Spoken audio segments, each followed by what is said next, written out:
Tak habis-habisnya kami kagum dan kagum kepada Engkau Tuhan. Engkau baik dan sangat amat baik. Layaklah pujian, sembah, serta ketaatan terangkat melalui hidup ini bagi Engkau Tuhan.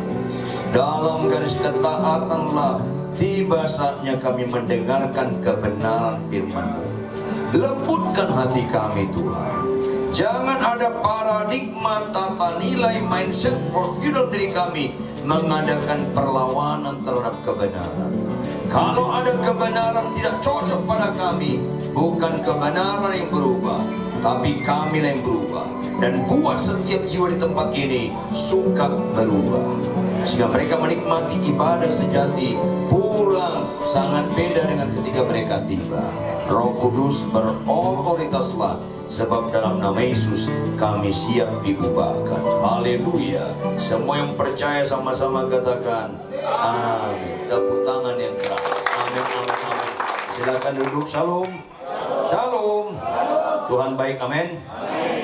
Misalnya, perhatikan baik-baik. Misalnya anak saya pagi-pagi minta duit 10.000. Dia beli rokok, malamnya dia minta 100.000. Saya kasih nggak? Jawab dong.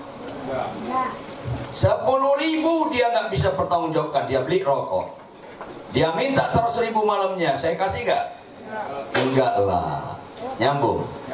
Maafkan saya khotbah apa adanya walaupun nggak diundang lagi. Catat baik-baik ya.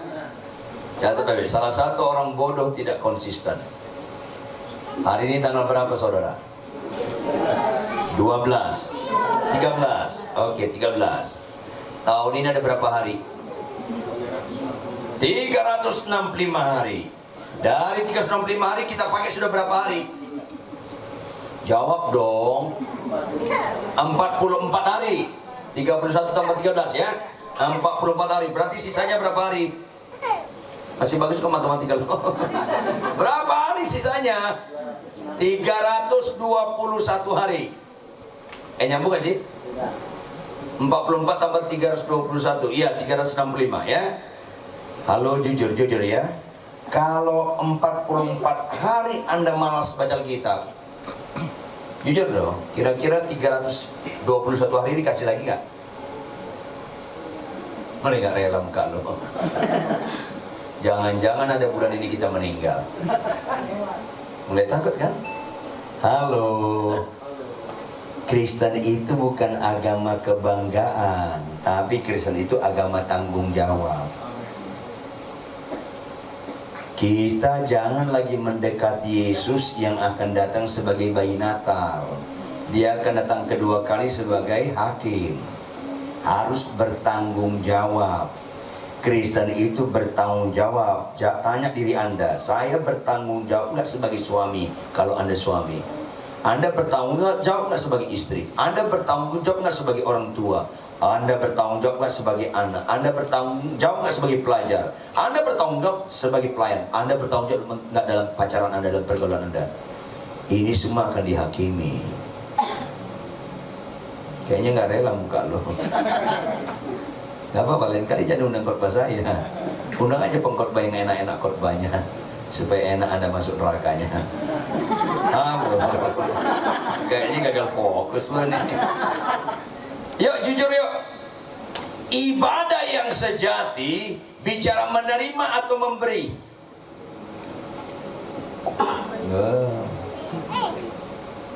Ibadah yang sejati bicara menerima atau memberi? Kalau menerima itu ibadah gunung kawi. Tolong tersinggung. Siapa suruh yang saya khotbah? Ibadah sejati bicara memberi, bahkan dia harus memberi, berkorban. Apa itu? Persembahkanlah tubuhmu sebagai persembahan yang hidup. Mempersembahkan itu menerima atau memberi? Berkorban, dia harus memberi. Persembahkanlah tubuhmu sebagai persembahan yang hidup, yang kudus dan yang berkenan kepada Allah. Itu ibadah sejati. Jujurlah, banyak nggak gereja-gereja menekankan datang ke gereja sakit lu sembuh, yang nggak punya anak dapat anak, yang nggak punya jodoh dapat jodoh, yang nggak punya pekerjaan dapat pekerjaan. Banyak nggak gereja menekankan begitu? Jawab dong. Itu bukan ibadah sejati. Itu kalau nggak boleh simpan, itu ibadah palsu. Itu mulai ngelawan muka lo kan. Anda ke gereja sakit lu sembuh nggak penting. Bohong lu sembuh penting. Tuh, jarang amin. Kalau begini jarang amin. Jarang amin. Anda ke gereja sakit lu sembuh nggak penting. Sombong lu sembuh penting. Malas lu sembuh penting. Perjinahan, buka situs porno lu sembuh penting. Ini penting. Nah, mulai kurang aminnya kalau begini. Saudara, kalau ada orang sakit umurnya 3 bulan lagi, bisa nggak Tuhan sembuhkan? Kalau dia sembuh berarti dia beriman nggak? Enggak. Ayo dong, kesembuhan bukan ukuran iman. Udah terlalu banyak kita dikelabui. 10 orang sakit kusta, pernah baca nggak? Datang ke dukun atau ke Tuhan Yesus? Jawab, berapa yang sembuh? Semua sembuh. Berapa yang beriman? Loh, kenapa bukan 10? Karena kesembuhan bukan ukuran iman. Ngelawan lagi muka lo. Susah. Beriman itu bukan bicara menerima. Beriman itu bicara berkorban. Terlalu banyak dikelirukan firman Tuhan. Susah. Siapa disebut bapak beriman? Abraham.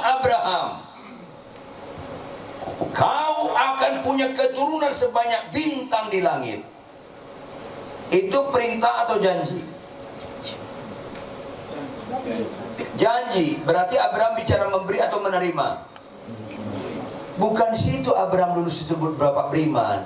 Karena beriman itu bukan pada janji Tuhan. Tuhan pernah ingkar janji gak? Jawab dong. Tuhan pernah terlambat janjinya? Ya udah pasti. Gak usah beriman sama janji Tuhan, pasti datang. Berikutnya, Abraham, ambil anakmu yang tunggal. Spesifik, yakni Ishak. Karena Abraham sempat buka cabang. Nyambung gak sih lo? Dia punya istri, anak tunggal dari istri cabang, Ismail. Bukan Ismail, yakni Ishak. Dipertajam, yang kau kasih. Berikutnya kau apa? Belilah dia Fortuner atau Pajero gitu. Kagak. Karena iman bukan bicara menerima. Beli dia apartemen di Gading Serpong atau di Serpong Bekasi. Kagak tuh. Apa kata Tuhan? Sembeli dia bagiku. Halo, itu perintah atau janji? Perintah. Abraham manusia biasa atau robot? Biasa. Ada konflik nggak di batin dia? Pasti. Tapi akhirnya taat nggak? Taat. Itu iman. Tepuk tangannya cuma satu orang. Aduh, Kristen udah gagal fokus. Mana jemaat lebih suka beriman? Beriman sakit sembuh atau beriman memberikan perpuluhan? Mana jemaat lebih suka? Jawab dong. Iya, makanya itu apa? Lebih banyak orang terpanggil tapi yang hilang lebih banyak. Banyak terpanggil, sedikit yang terpilih. Karena sedikit orang gereja itu beriman. Lebih beriman sakit sembuh daripada memberikan perpuluhan. Mana jemaat lebih suka sakitnya sembuh atau dia memberikan perpuluhan? Lebih suka sakit sembuh. Tuh kan Anda salah ngundang saya khotbah. Lain kali undang pengkhotbah lain. Karena rata-rata di gereja suka kesembuhan, gak suka kebenaran. Bersyukurlah Anda sebelum meninggal dengar firman hari ini, supaya kalau tahun depan meninggal agak beres hidupnya. Akhirnya ketawa Anda mengandung kepedihan. Ada nggak orang Kristen menyembah terharu-terharu, tapi kelakuan sehari-hari masih mengharukan? Banyak. Karena nggak berubah. Ada nggak orang Kristen menyembah gemetar-gemetar, tapi bawa motor lawan arah, orang lain gemetar sama dia? Saya tahu ada orangnya di sini. Tahu saya orangnya. Mau saya kasih tahu? Lagi ngeliat saya dia, itu dia orangnya. Aduh. Lu mau menipu aja kerja lu. Catat ya, Tuhan sedih kalau Anda naik motor lawan arah. Benar-benar menolak pekerjaan Roh Kudus. Roh Kudus itu tertib. Tuhan sedih kalau Anda naik motor lawan arah. Lebih sedih lagi kalau Anda dengar khotbah ini nanti masih lawan arah. Itu kesurupan namanya. Orang begini mau sakit sembuh, ya rusak lah. Belajar kita, apa sih beriman? Apa sih yang berkenan di mata Tuhan? Yuk kita buka Alkitab kita, Markus 14 ayat 3 sampai 11. Markus 14 ayat 3 sampai 11. Kalau sudah dapat, saya ajak kita membacanya bergantian. Saya baca ayat yang ganjil, Anda baca ayat yang genap. Ayat 11 ayat terakhir kita sama-sama. Markus pasal berapa Bapak Ibu Saudara? Ayat berapa? 3 sampai 11. 3 sampai 11. Kita bergantian, saya mulai. Ketika Yesus berada di Betania, di rumah Simon si Kusta, dan sedang duduk makan, datanglah seorang perempuan membawa suatu buli-buli pualam berisi minyak narwastu murni yang mahal harganya. Setelah dipecahkannya leher buli-buli itu, dicurahkannya minyak itu ke atas kepala Yesus. Lanjut.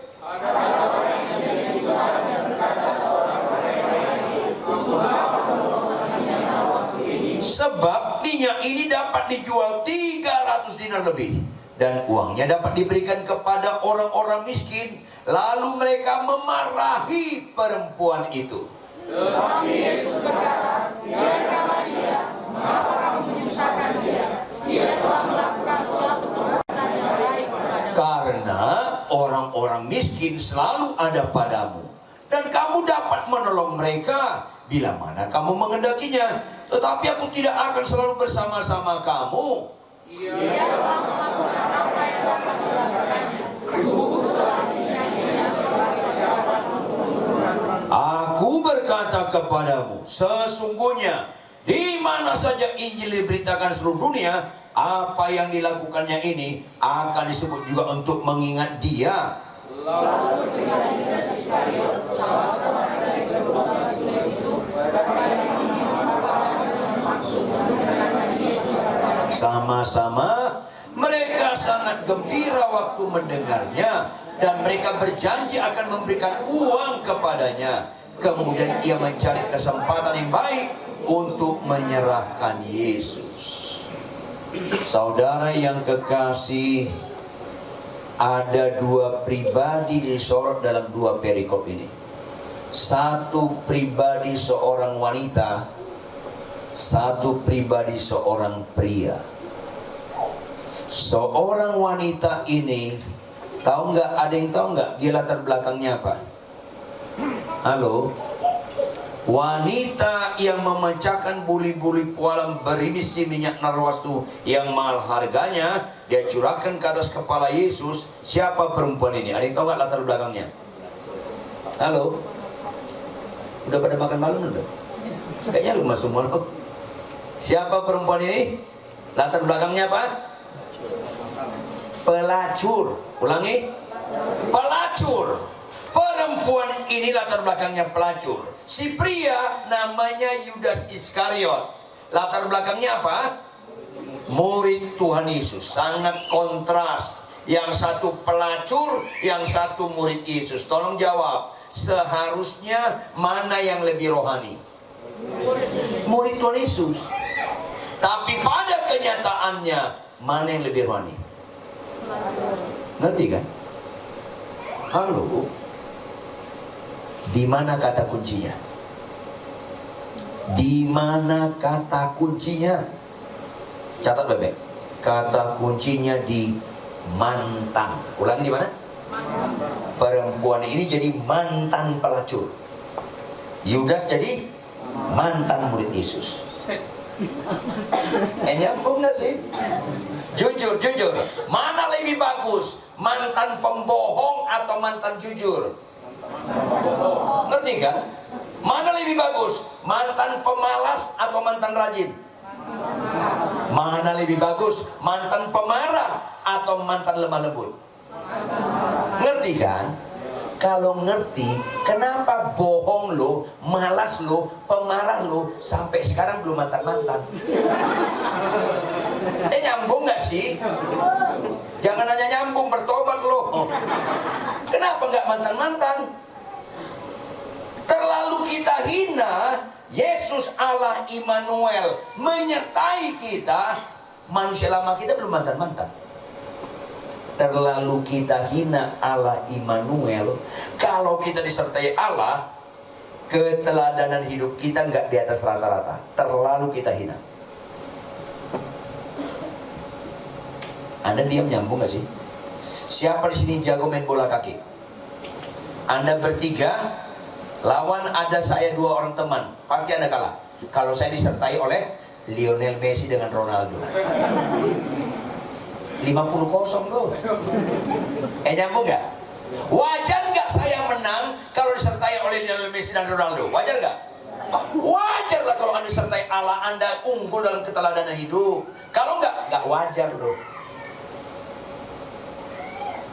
Tuh masih ngelawan beberapa wajah saya lihat. Susah. Apa hebatnya sakit sembuh, bohong jalan terus? Apa hebatnya miskin kaya, tapi malas jalan terus? Berzina jalan terus? Ya rusak dong. Buka situs porno jalan terus? Ya rusak dong.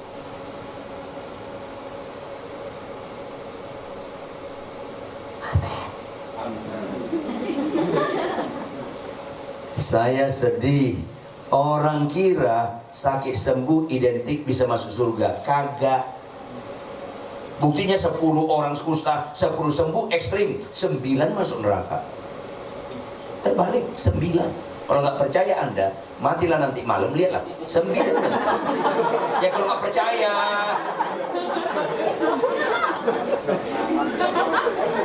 kayaknya ketawa Anda mengandung kepedihan nih.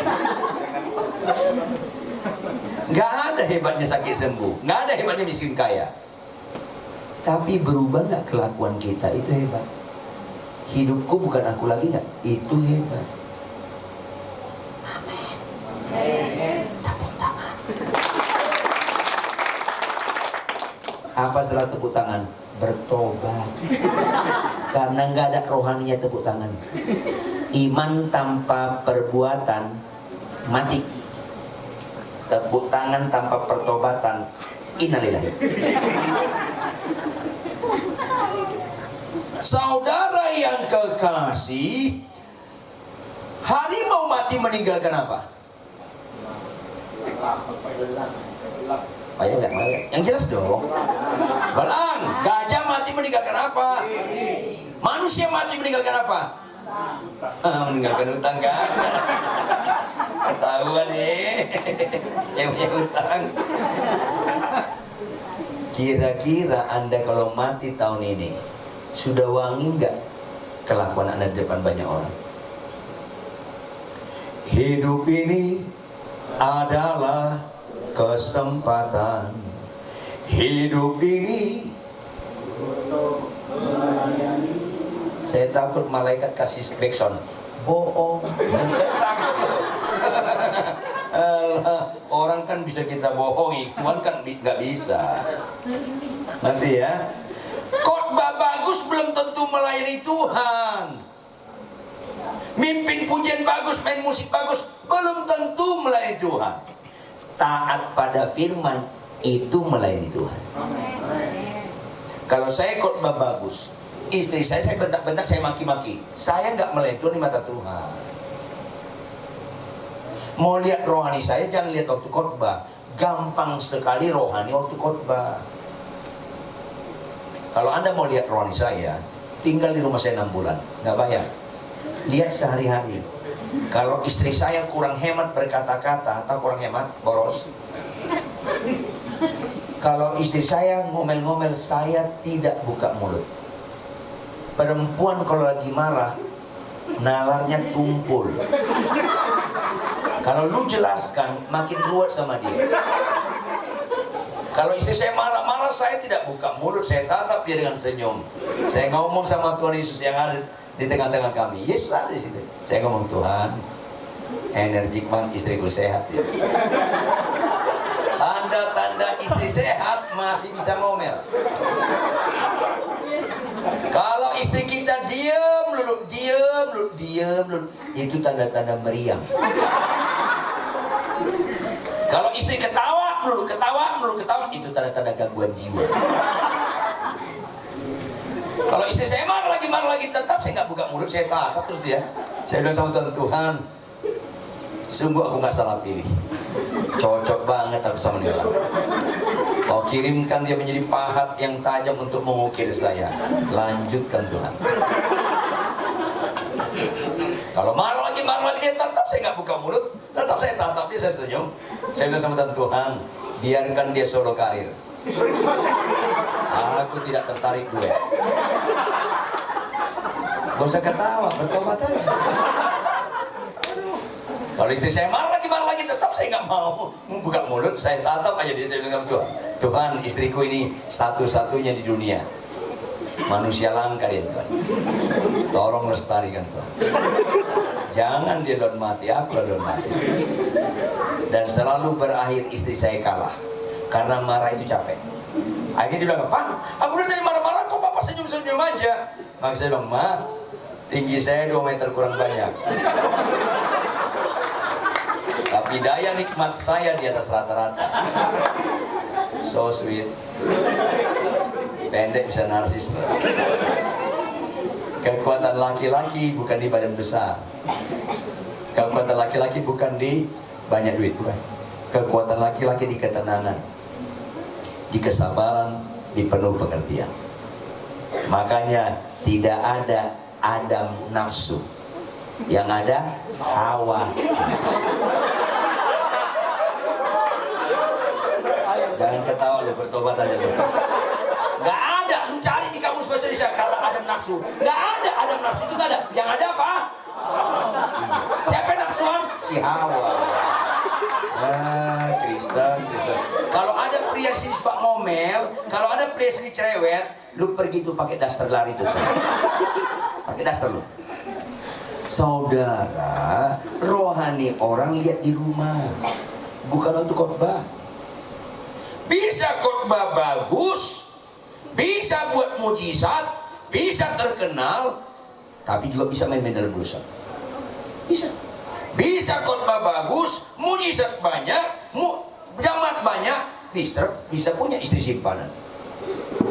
Hati-hati, jangan main-main kepada perintah Tuhan. Beriman itu kelihatan di ketaatan. Taat itu pada perintah, bukan pada janji. Makanya sekarang banyak orang Kristen beriman, usahanya maju, tapi nggak beriman untuk memberikan perpuluhan dan berkorban untuk mendukung pelayanan. Padahal beriman itu berkorban. Menderita muka lu kan. Susah orang Kristen. Makanya perhatikan, perempuan ini bicara berkorban, Yudas bicara menerima. Perempuan ini mencurahkan minyak narus yang mahal, Yudas mau menjual Yesus, dia bicara menerima. Jangan lupa, sadarlah, masing-masing kita punya mental Yudas. Masalahnya, mau nggak malam ini kita persembahkan mental Yudas supaya mental kita bukan bicara menerima, mental kita memberi. Itu tanda hidup, itu nilai. Ada lampu nggak di atas kepala Anda? Halo? Ada? Hidup nggak? Dari mana lu tahu dia hidup? Karena dia memberikan cahaya. Namanya memberi itu hidup. Kalau lampu di atas Anda tidak memberikan cahaya, dia nggak memberi. Copot, buang ke sampah. Kenapa di Israel ada 2 wadah air yang besar? Yang satu namanya Laut Mati, yang satu lagi Danau Galilea disebut Laut Hidup. Karena Danau Galilea itu 800 meter di atas permukaan laut. Dia mengalir. Sedangkan Laut Mati adalah wilayah terendah di bumi, 400 meter di bawah permukaan laut. Nggak mengalir, jadi mati. Kalau nggak memberi, nggak mengeluarkan, mati. Kita praktekkan yuk. Anda makan, nggak kerja, nggak ke toilet, diem aja di situ, mati loh. Gak usah praktekin, pasti mati. Saudara, Kristen itu lebih sukacita memberi penerima. Saya ingatkan Anda, kalau ada jemaat di sini, kalau memberikan perpuluhan masih sulit, lu jauh sekali dari perkenanan jemaat Tuhan. Lu jauh sekali. Jauh sekali. Ini serius. Kristen itu bicara berkorban. Maka lihat ayat 9. Sama-sama kita baca ayat 9. Markus 14 ayat 9. Sama-sama kita baca Markus 14 ayat 9. Ada di layar? Oke. Sama-sama baca. 1, 2, 3. Aku berkata kepadamu, Sesungguhnya apa yang dilakukannya ini untuk mengingat siapa? Siapa dia di situ? Perempuan itu. Berarti perempuan ini menggoreskan sejarah. Bapak ibu anak-anak muda, sebelum mati, goreskan sejarah untuk kemuliaan nama Tuhan. Amen. Jangan hidup standarnya di biasa-biasa, apalagi standarnya di bawah umum. Jangan, harus di atas rata-rata, harus menggoreskan sejarah. Amen. Jangan mau mati sebelum menggoreskan sejarah. Amen. Ngapain Allah Immanuel? Kita nggak punya keteladanan di atas rata-rata. Di mana saja Injil diberitakan sebelumnya, apa yang dilakukan mantan pelacur ini akan disebut juga untuk mengingat dia, menggoreskan sejarah. Halo, ada nggak Alkitab di Brasil? Jawab dong. Ada nggak Alkitab di Chili, di Argentina? Ada nggak cerita tentang dia? Ada. Ada nggak Alkitab di Rusia, Polandia, Kyrgyzstan? Ada nggak cerita tentang dia? Ada. Ada nggak Alkitab di Afrika Selatan, di Gambia, di Uganda? Ada. Ada nggak cerita tentang dia? Ada. Ada nggak Alkitab di Cungko? Tahu Cungko nggak? Cina daratan. Ada nggak Alkitab di Korea? Ada. Ada nggak cerita tentang dia? Ada. Di mana saja Injil ada deh. Saya tahun ini 38 tahun jadi hamba Tuhan. Saya doa puasa, Tuhan tolonglah nama saya Rito Huta Barat ada dalam Alkitab. Nggak ada. Doa puasa lagi, Tuhan tolonglah aku 38 tahun melayani Kau, tolonglah nama saya dalam Alkitab. Tidak ada. Saya ngotot, tolonglah Tuhan. Akhirnya Tuhan ngalah. Oke, beli Alkitab, tulis nama lu di depan. Hanya itu doang. Hanya itu doang. Lu ketawa, nyambung gak sih? Dia pelacur tahu menghargai pengorbanan Kristus. Orang Kristen rata-rata nggak tahu. Saudara, bersyukurlah Anda sebelum meninggal dengar firman hari ini. Perempuan pelacur jadi perempuan mulia. Yudas yang mulia jadi Yudas yang busuk dan buruk. Dan itu bisa terjadi pada kita. Itu bukan soal bisa atau tidak bisa, soal pilihan. Mau atau nggak mau. Mau nggak jadi perempuan seperti perempuan ini? Ini penting. Caranya bagaimana? Lihat konteks. Kalau khotbah itu lihat konteks. Pertama, Markus pasal berapa yang kita baca Bapak Ibu? 14. Markus ada berapa pasal? 16. Tahu nggak Anda, pasal 14 ada bagian-bagian akhir Yesus di bumi. Karena perikop-perikop berikutnya dia ditangkap, disalibkan. Maka perempuan pelacur ini mau ketemu pribadi Yesus yang mulia. Karena rohanian sahabat itu yang direpresentatifkan ahli Taurat, orang Farisi, imam-imam kepala, imam besar, beda sekali dengan Yesus. Ahli Taurat, orang Farisi, imam besar, jijik sama orang berdosa. Nggak bakal ketemu. Apalagi dengan pelacur, jijik mereka. Tapi Yesus lakonnya kok lain. Dia nggak jijik, dia datang untuk orang berdosa. Waduh, dia rindu sekali. Dan pada saat ini dia ada kesempatan ketemu Tuhan Yesus.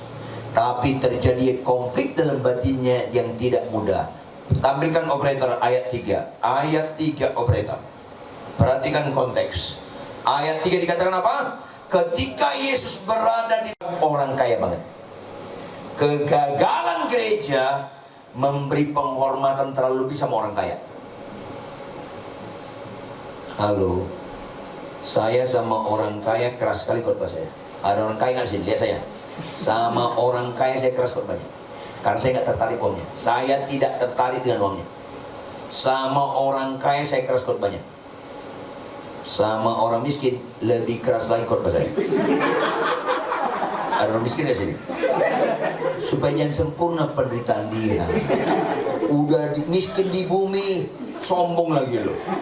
Terus mati masuk neraka. Lo penderitaan kok berseri. Artinya di gereja kaya kek miskin kek harus bertobat. Katakan amin. Tepuk tangan. Iya. Entah kaya kek lo entah miskin semuanya harus bertobat. Karena sakit sembuh nggak menyenangkan Tuhan. Kalau sakit sembuh menyenangkan kita. Tapi kalau bertobat menyenangkan Tuhan. Jika satu orang saja bertobat, maka si surga bersorak-sorak. Tapi banyak sekali orang lebih suka sakit sembuh daripada bertobat. Turut berduka cita. Itu Simon si kusta, orang konglomerat, diajak teman-temannya orang kaya kumpul di rumah. Yesus datang dengan murid-muridnya, pria semua, sudah budaya Yahudi. Kalau pria kumpul, wanita nggak boleh nimbrung. Itu tabu sekali. Tabu sekali. Maka perempuan ini mau ketemu Tuhan Yesus, konflik dalam hatinya. Konflik, rasanya aduh jangan masuk, diusir nanti saya. Apalagi kalau kita teliti, perempuan ini pelacur kelas atas atau kelas bawah?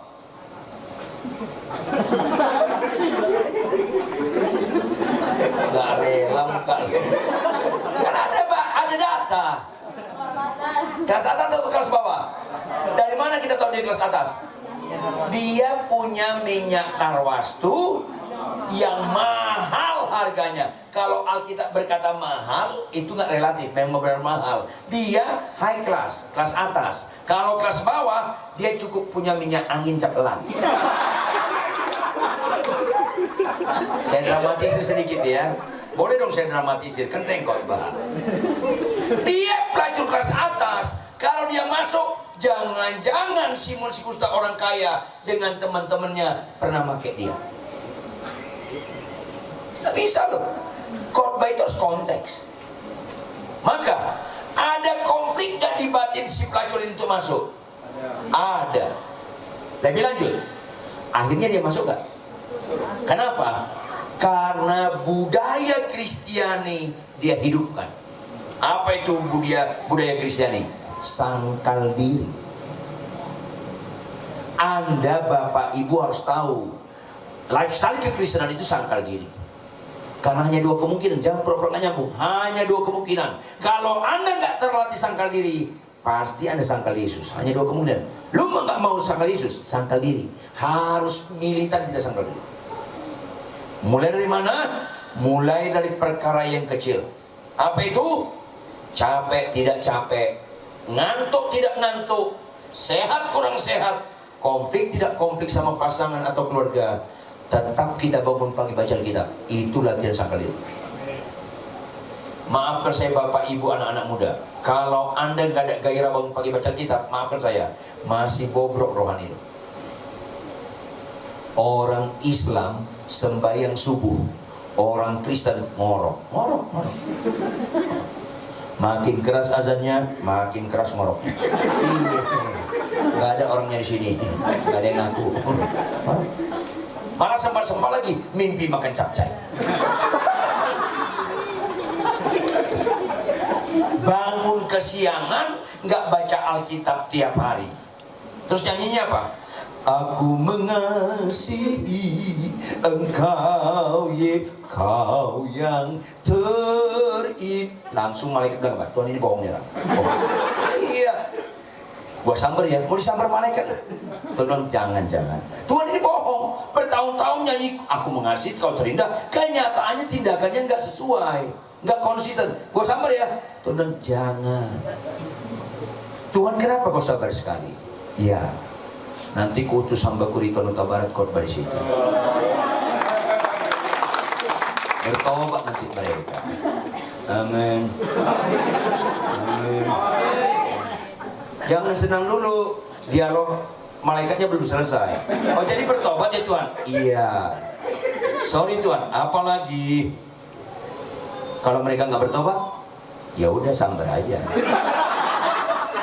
Jadi kalau lu sambar nanti saya nggak punya utang sama lu. Setiap perkara yang kecil, capek tidak capek, ngantuk nggak ngantuk, sehat kurang sehat, konflik nggak konflik sama pasangan sama keluarga, bangun pagi jam 4, kepagian 4:30 lah, kepagian. Kenapa nggak sabar petir loh? Begitu kita bangun jam 4, jam 4:30, pasti kita dengar dua suara. Jangan pura-pura bolot loh. Dengar dua suara. Suara pertama suara Tuhan. Anakku, kau bangun hari ini karena kasih karuniaku. Naikkanlah syukur pujian, ambil Alkitab bacalah. Itu suara Tuhan. Suara diri apa? Masih gelap. Lanjutkan tidurmu jilid kedua. Lu mau sangkal siapa? Sangkal diri atau sangkal Tuhan? Halo, rohani lu bukan di penyembahan, rohani lu bukan di khotbah, rohani lu bukan di bahasa roh, rohani lu di sangkal diri pertama. Kalau kita naik mobil buru-buru tiba-tiba dipepet, dengar dua suara kan? Suara pertama suara Tuhan, balaslah kejaran kebaikan. Remlah biar dia duluan, mungkin dia kebelet. Udah selesai. Tapi suara kita dong apa? Kurang ajar dong. Pepet balik, kita pepet balik. Dia pepet lagi, kita pepet lagi. Dia naik trotoar, puas kita ke Penuhan Roja. Dan pura-pura gak nyambung loh. Udah gitu terus sampai di gereja nyanyinya apa? Kau yang mau disamber loh. Mau disamber loh. Jangan ada dusta di antara kita lah. Orang bisa kita bohongi, Tuhan mana bisa kita bohongi. Mobil lu dipepet balik. Lu mobil lu dipepet balik.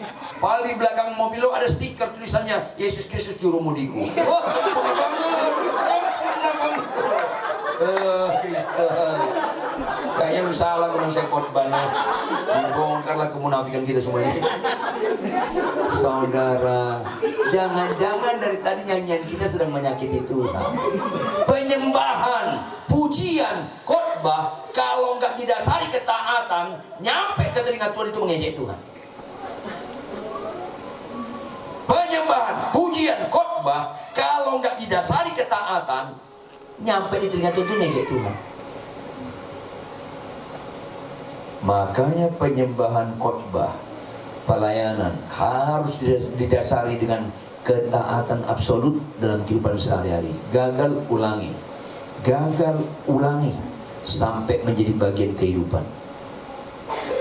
Tapi orang Kristen cengeng-cengeng, nggak tahan banting, lebih tahan banting setan daripada jemaat. Saya gembala jemaat satu jemaat di Pondok Indah.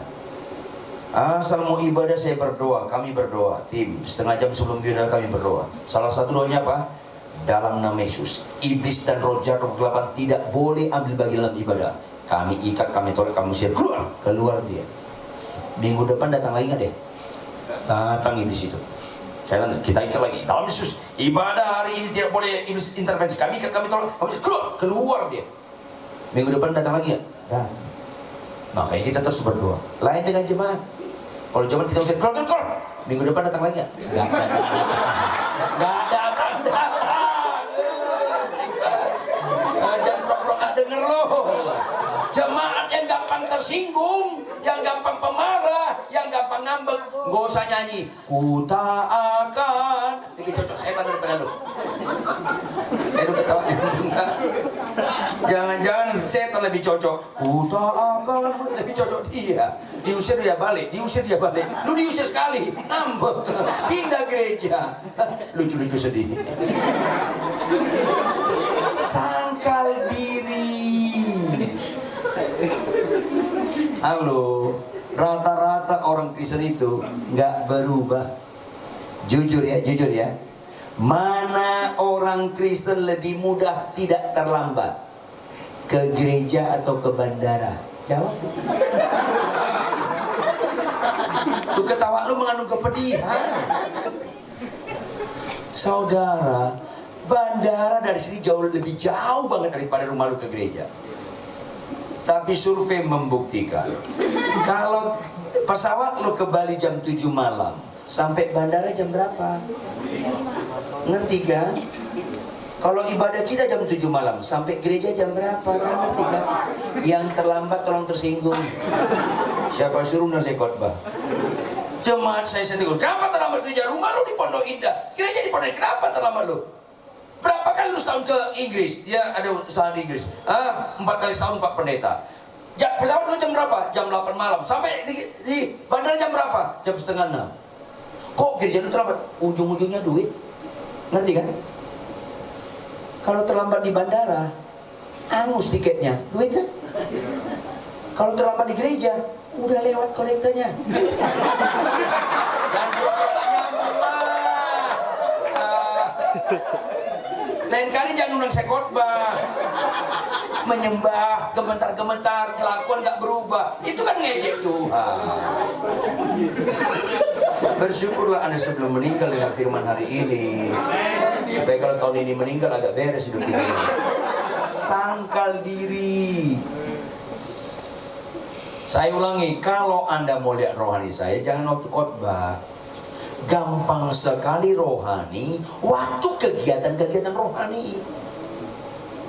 Tinggal di rumah saya 6 bulan, lihat sehari-hari. Enggak rela makan. Yang berikutnya lihat ayat 3. Ketika Yesus berada di Betania, rumah Simon Kusta, dan sedang duduk makan, datang dia masuk karena disangkal diri, membawa suatu buli-buli pualam berisi minyak narwastu murni yang mahal harganya. Lanjutnya apa katanya? Setelah dipecahkannya leher buli-buli. Tahu nggak? Ada statement apa di balik sikap dia memecahkan? Ada statement hidup. Saya putus hubunganku dengan manusia lama di balik pemecahan itu. Orang Kristen yang bijak, pasti dia mau membawa kehidupan lamanya yang masih hidup di bawah kaki Tuhan. Tapi kan gak banyak orang Kristen yang bijak. Rata-rata orang Kristen itu Kristen yang ruwet. Jujur ya, mana kita lebih suka? Ingat kejelekan diri sendiri atau ingat kejelekan pasangan? Jawab dong. Jawab dong. Iya. Makin ruwet. Mana kita lebih suka? Ingat kebaikan diri atau ingat kebaikan pasangan? Iri. Makin sempurna ruwetnya. Mana kita lebih suka? Menuntut diri sendiri berubah atau menuntut pasangan berubah? Iya. Kita manusia ruwet. Makanya sulit sekali kita putus hubungan dengan manusia lama kita. Mungkin ya, saya punya manusia lama lebih buruk dari Anda mungkin. Tapi bukan itu yang menentu berapa banyak manusia lama kita selesai. Itu jauh lebih penting daripada soal banyak tidak banyaknya latar belakang keburukan kita.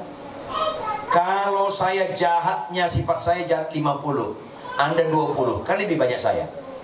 Tapi kalau saya udah bertobat 50%, tinggal 25. Anda 20 bertobat cuma 2 biji. Anda 18, saya 25, tetap saja saya lebih rohani di mata Tuhan. Karena lebih banyak putus hubungan manusia lamanya. Maka bijak sekali Anda Bapak Ibu, pulang dari tempat ini, ambil kertas folio atau kuarto yang kosong, siapkan pulpen Anda, catat kejelekan Anda, manusia lama Anda. Jujur aja, di hadapan Tuhan nggak masalah kalau kau kelemahannya. Saya lemah dalam hal uang, tulis aja. Saya lemah dalam hal seks, tulis aja. Saya lemah dalam hal malas, saya lemah dalam kesombongan. Tulis. Jauh lebih mujizat di mata Tuhan kita sembuh daripada manusia lama daripada sembuh daripada lumpuh berjalan. Lebih mujizat sembuh daripada manusia lama. Putuslah hubungan kita dengan manusia lama kita. Jangan terlalu kita langgengkan manusia lama kita di dalam kehidupan ini. Ada anak muda berkumpul, mereka kompak 8 orang, tutup tahun di Pulau Seribu. Naik bot mereka, bot pribadi salah teman, bawa minuman keras. Sampai di pulau dia mereka main gitar, nyanyi, minum mabuk habis-habisan. Terus temannya salah satunya itu, yuk udah larut malam kita pulang. Mereka semua naik perahu, nyanyi, dinyalakan mesin, terus mereka nyanyi sambil tertidur. Terbangun mereka siang, masih dekat pulau. Kenapa? Nyalain perahu, talinya belum dilepasin. Halo, ngerti gak? Rata-rata orang Kristen tali manusia lamanya belum putus. Jangan pura-pura gak dengar lah. Putuslah. Jarang ngamen kalau begini. Putuslah. Pak, aku masih suka berzina. Itu jijik. Tapi lebih jijik lagi, kau suka berzina, kau nggak mau putusin. Sama Tuhan, Tuhan suka kau mengakui dan kau putuskan. Pak, aku masih buka situs porno, putuskan. Pak, aku masih ngelawan orang tua, putuskan. Tuhan lebih suka jemaat model begini daripada jemaat yang suka sembuh tanpa pertobatan. Halo. Ada bapak-bapak relatif masih muda, umur 51 tahun, badannya ringkih kayak 68 tahun. Karena perokok berat. Merokok batuk-batuk. Dia datangi saya. Salam Pak Pendeta. Ya, salam Pak Pendeta. Salam. Bapak dengar batuk saya nggak? Ya dengar lah Pak, saya nggak budek. Kenapa Pak? Pak Pendeta, paru-paru saya sakit sekali. Tolong sembuhkan saya. Ya Tuhan. Dimakan rokok ngomong kesembuhan. Bilang Pak. Bukan Tuhan yang tak sama lo yang tak sama Tuhan. Ngerti Pak Pendeta, ngerti? Ya siap lagi rokok. Kalau ngerti, lu berhenti merokok baru kita doakan. Enak aja lo. Lu nggak taat Tuhan yang taat. Ngawur lo. Berhenti merokok baru kita berdoa. Apa dia bilang? Pak Pendeta Ridwan, saya jujur, saya nggak bisa berhenti merokok. Iya nekat pakai jujur. Langsung bilang, Pak, saya lebih jujur dari Bapak. Kalau Bapak nggak mau berhenti merokok, berhentilah bernafas. Selesai. Enak aja. Nyambung nggak? Ada yang ngerokok nggak sini? Lihat saya. Kalau nggak berhenti jangan minta kesembuhan. Emang Tuhan babu lu apa? Kristen nggak taat tapi Tuhan mau taat sama dia. Itu kekejian. Perempuan ini putus hubungannya dengan manusia lamanya. Berikutnya kalimat terakhir ayat 3. Apa kalimat terakhir ayat 3? 1, 2, ya. Setelah dipecahkannya air budu-budu itu apa? Dicurahkannya minyak itu ke atas kepala Yesus. Yudas marah. Kalau kita bandingkan dengan kitab Yohanes, ini Yudas. Ada orang yang menjadi gusar dan berkata seorang kepada yang lain, untuk apa pemborosan minyak narwastu ini? Sebab minyak ini dapat dijual 300 dinar lebih dan uangnya dapat diberikan kepada orang miskin. Yudas kayak rohani. Seolah-olah dia mau mempersembahkan, enggak, dia mau nilep. Dia sebut jumlah harganya 300 dinar karena sudah dipecahkan. Coba misalnya nggak dipecahkan, diserahkan ke Yudas sebagai bendahara murid-murid Yesus, pasti dia diam-diam dia jual ke Senen. Dia ngaku apa? Guru, udah laku 140 dinar. Karena 160 dinar lebih dia kantongin. Karena dipecahkan dia sebut jumlahnya. Menunjukkan apa? Perempuan ini berkorban Bapak Ibu. Tahu nggak kurs kualitas konteks masa kini 300 dinar lebih? Sama dengan gaji 1 tahun. Orang Kristen latihan memberikan perpuluhan aja sulit. Apalagi gaji sebulan dikasih. Gaji 1 tahun. Tahu kan 1 hari upah itu 1 dinar. 1 tahun ada berapa hari? 365 hari. Dipotong hari Minggu 52 hari. 313. Dipotong 1 Muharram. Pokoknya 300 dinar lebih. Dia persembahkan. Jangan cari orang bisa disebut pahlawan kalau nggak berkorban.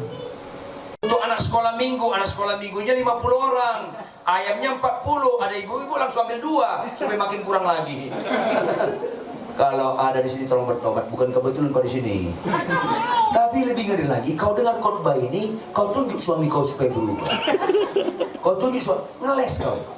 Atau kalau kau dengar firman ini, kau pikir, kenapa temanku gak datang? Cocok kali nih sama dia. Enggak, ini cocok sama kau.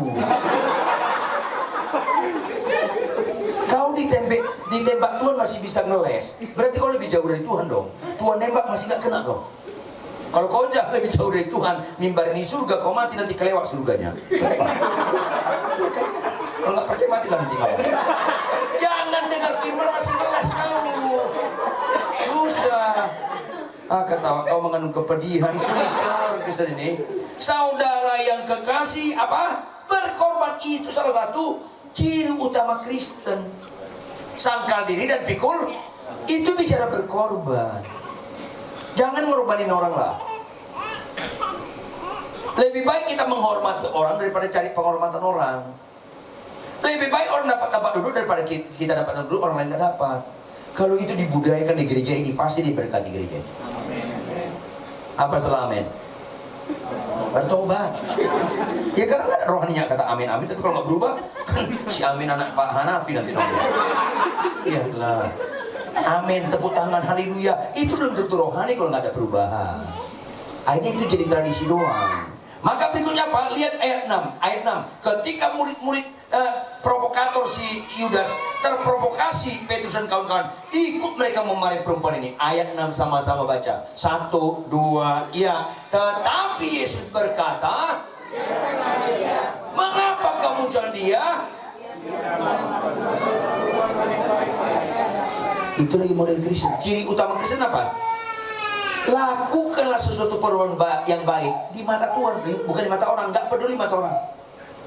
Lakukan sesuatu perbuatan baik di mata Tuhan. Tuhan bilang, ia telah melakukan suatu perbuatan yang baik padaku. Tuhan ini bisa dibohongi nggak? Tuhan bisa dibohongi nggak? Enggak. Memang dilihat Tuhan lihat artinya dia melakukan yang baik padaku. Kristen itu ukurannya di hadapan Tuhan. Saya kalau bilang Pak Ridwan, khotbah Bapak bagus ya, tapi Bapak jadi suami nggak bagus, saya nggak suka. Mendingan saya jadi suami yang baik di mata Tuhan daripada khotbah baik. Ini lebih penting. Saudara, agama Kristen seperti yang saya tadi ulangi, agama tanggung jawab. Jadilah suami yang baik di mata Tuhan. Jadilah istri yang baik di mata Tuhan. Jadilah orang tua yang baik di mata Tuhan. Jadilah anak-anak yang baik di mata Tuhan. Jadilah menantu, jadilah mertua yang baik di mata Tuhan. Jadilah ipar yang baik di mata Tuhan. Anak-anak muda, pilihlah pergaulan yang baik di mata Tuhan. Pacaranlah yang baik di mata Tuhan. Tuhan gak bisa Anda bohongi. Kalau ini ukurannya, pasti rohanimu bagus. Yang baik, termasuk khotbah yang baik di mata Tuhan, walaupun gak disukai. Ini penting. Kasihlah persembahan yang baik di mata Tuhan. Kasihlah perpuluhan yang baik di mata Tuhan. Selalu yang baik. Termasuk apa tadi? Naik motorlah yang baik di mata Tuhan. Menyembah gemetar-gemetar. Naik motor masih lawan arah. Orang lain gemetar sama kau. Kesurupan kau masih itu. Yang baik di mata Tuhan. Pendeta Anda, gembala Anda bisa Anda bohongi. Tuhan gak bisa Anda bohongi. Tuh, jarang amin kalau khotbah begini. Jarang, diem melotot. Saudara, mendingan khotbah yang menyakiti telinga, tapi telinga Tuhan adem, daripada khotbah enak-enak, telinga Anda adem, telinga Tuhan merah. Nanti lagi khotbah, Tuhan bisikin saya nanti, Ridwan, nanti kau pulang ke Cinere lewat mana kau? Habis saya nanti, habis dipegat dia nanti. Yang baik di mana? Gunakanlah uang yang baik di mata Tuhan. Kalau ada di antara Anda masih main judi, pasang togel, aduh menjijikkan sekali itu. Yang baik di mata Tuhan. Pasti lempeng rohani kita. Itu dilakukan perempuan ini. Tuhan ngomong gak pernah ngomong sekedar lip service. Dia ngomong yang sebenarnya. Dia telah melakukan yang baik padaku. Artinya apa? Lu nggak yang baik, pada tunjuknya murid-muridnya seolah-olah begitu. Dia lakukan, kenapa kalian marah? Kalian lakukan ini sesuatu yang menyakitiku. Dia melakukan yang baik. Jangan kita seperti murid Yesus, dekat Yesus, masih suka melakukan yang menyakiti hati Yesus. Itu kontraproduktif, itu kacau tuh. Bagian-bagian terakhir, ayat 8. Sama-sama kita baca terutama kalimat pertama, ayat 8. 1, 2, ya. Ia telah melakukan. Stop. Tuhan tidak pernah menuntut yang gak dapat kita lakukan. Catat. Tuhan lebih mengenal diri kita daripada diri kita mengenal diri kita. Bahkan Tuhan lebih mengasihi diri kita daripada diri kita dalam mengasihi diri kita.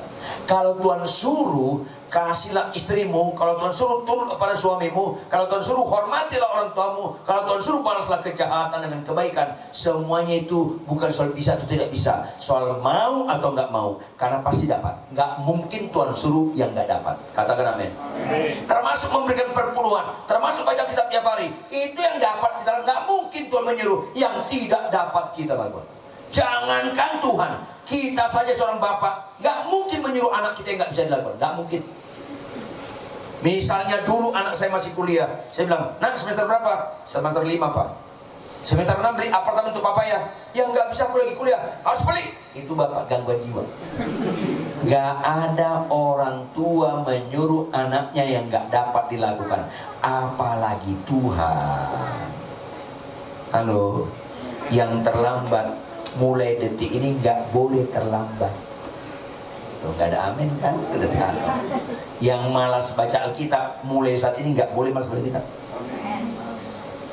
Yang nggak memberikan perpuluhan, jangan lagi memberikan perpuluhan. Itu pelajaran yang bagus sekali kita untuk bicara berkorban. Yang tidak mengampuni, jangan lagi mengampuni. Semua yang Tuhan suruh itu yang baik di mata Tuhan. Makanya dialamatkan pujian sama orang yang sekarang statusnya mantan pelacur. Tuhan Yesus katakan lanjut ayat 9 kepada Yudas, kepada Petrus, kepada Yakobus dan murid-murid yang lain. Tuhan Yesus katakan apa? Aku berkata kepadamu hai murid-muridku, sesungguhnya di mana saja Injil diberitakan seluruh dunia, apa yang lakukan mantan pelacur ini akan disebut juga untuk mengingat dia. Kalau perempuan ini tahu menyikapi betapa besarnya kasih Tuhan, kenapa kita nggak bisa habis-habisan lah? Ini penting. Begitu Yesus mengatakan sesuatu yang mulia, apa yang lakukannya ini akan disebut juga untuk mengingat dia. Jengkel Yudas. Ayat 10, 11, ayat 10 dan ayat 11 dimulai dengan kata apa? Lalu karena Yudas nggak suka dengan kalimat Yesus yang terakhir itu, dia marah, dia pergi. Arahnya bukannya berkorban, tapi apa? Salah seorang dari kedua belas itu kepada imam-imam kepala dengan maksud untuk apa? Penekanannya bukan menyerahkan, menjual Yesus kepada mereka. Ayat 11, ayat terakhir. Mereka sangat gembira waktu mendengarnya dan mereka berjanji akan memberikan uang kepada Yudas. Yudas bicara menerima, perempuan itu bicara berkorban. Beda sekali. Makanya terlalu bahaya gereja kalau ditekankan. Datang ke gereja sakit sembuh, datang ke gereja yang nggak punya anak jadi dapat anak, yang nggak punya rumah dapat rumah. Itu bahaya sekali. Jadi apakah kita nggak boleh dapat rumah? Nggak usah ajarin Tuhan dalam memberi rumah. Dia lebih sayang kepada Anda daripada Anda sayang kepada Anda. Saya beberapa waktu lalu khotbah di Cina Daratan. Mereka tidak ada lagu-lagu tentang janji Tuhan, nggak ada. Mereka tidak ada bicara bagaimana kami menerima berkat. Nyanyiannya, khotbahnya arahnya apa? Tolong kami setia sampai mati. Itu aja. Fokus aja dong. Tolong kami setia sama ini. Saya pancing. Kenapa kalian nggak tertarik dapat berkat? Pak Pendeta, nggak usah ajarin Tuhan memberi kepada kita. Nggak usah ajarin, dia lebih tahu. Militan sekali pengenalan Tuhan walaupun kelihatan sederhana. Tuhan nggak pernah lupa janjinya. Kalau ada janjimu seperti fajar pagi hari, itu nggak usah ingatin. Nggak usah kau ingatin gue udah tahu. Tuhan nggak perlu kita ragukan, diri kita perlu kita ragukan. Makanya saya ngomong sama pengarang-pengarang lagu, termasuk si Jason. Saya bilang apa? Kalau nggak boleh sama sekali, nggak ada, tolong kurangi lagu-lagu tentang janji Tuhan. Lebih suka lagu-lagu tentang taat dan setia, karena itu perjuangan kita. Ku berjuang sampai akhirnya. Nah, kan kurang semangat kalau bicara setia, kurang semangat. Kau dapati aku tetap setia. Kira-kira malaikat kasih backsound bohong gitu kan? Uji batin kita. Maka gereja ini walaupun sederhana, tetap tekad kesetiaan yang paling penting. Karena Tuhan bukan memfokuskan gedung megah, Tuhan nggak memfokuskan jemaat banyak, Tuhan memfokuskan setia nggak kita. Ambil keputusan Bapak Ibu. Jika ada dosa dan kejahatan ditegur secara langsung atau tidak langsung, tinggalkan, jangan pertahankan. Merusak diri. Mulai biasakan sangkal diri. Karena diri kita nggak cocok jadi Tuhan bagi diri kita. Jangan kesukaan kita yang diperjuangkan, kesukaan Tuhan yang kita perjuangkan. Melalui hadirnya Immanuel, melalui hadirnya Roh Kudus menyertai kita, menolong kita, fokuskan kesukaan Tuhan. Maka nggak ada lagi kita mempertahankan manusia lama kita. Terlatihlah kita berkorban. Jangan mau mati sebelum menggoreskan sejarah yang menyenangkan hati Tuhan. Yang sepakat katakan amin. Yang sepakat bangkit berdiri dan tepuk tangan yang keras buat Tuhan.